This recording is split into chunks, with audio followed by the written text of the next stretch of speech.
Public information sessions for controversial provincial park development will happen after all starting tonight. On Monday, people in Drayton Valley voiced their frustration with the government when it comes after Environment Minister Shannon Phillips cancelled public consultations for Bighorn country park plans due to safety concerns. Tensions have been rising between those for and against the plan to develop provincial parks between Banff and Jasper. So tonight's information session is being held at the German Canadian Club in Red Deer, with Minister Phillips expected to attend. Danielle Smith from 770 CHQR joining us this morning to continue this conversation now and into your show starting at 9:30. Danielle, what happened?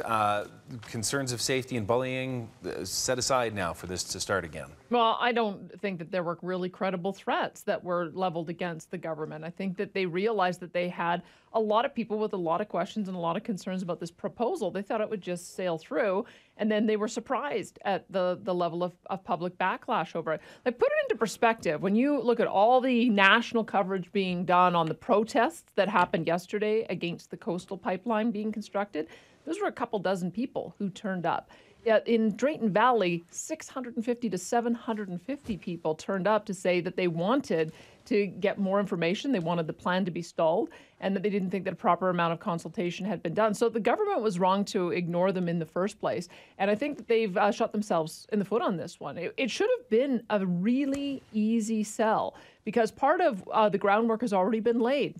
We know that there are Albertans of all political stripes who are concerned about off-highway vehicles and the damage being caused in certain areas in the parks. And the notion of being able to identify areas where the off-highway vehicles can go, where camping is allowed, where recreational uses are allowed, where you're going to continue to protect the biodiversity, it really should have been a good news story. They should have been able to communicate it. This is just straight up bungling by Environment Minister Shannon Phillips.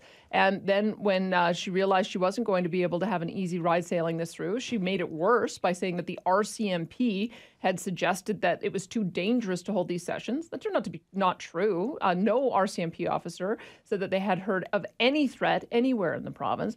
So I think now there's a little bit of humble pie being eaten here. Whatever provisions they have to make sure government workers stay safe, by all means do it.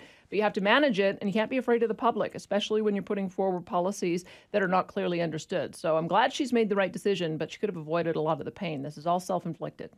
And you'll have a broader conversation regarding this and many more topics on your show starting at 9:30. Danielle Smith, thank you so much for joining us.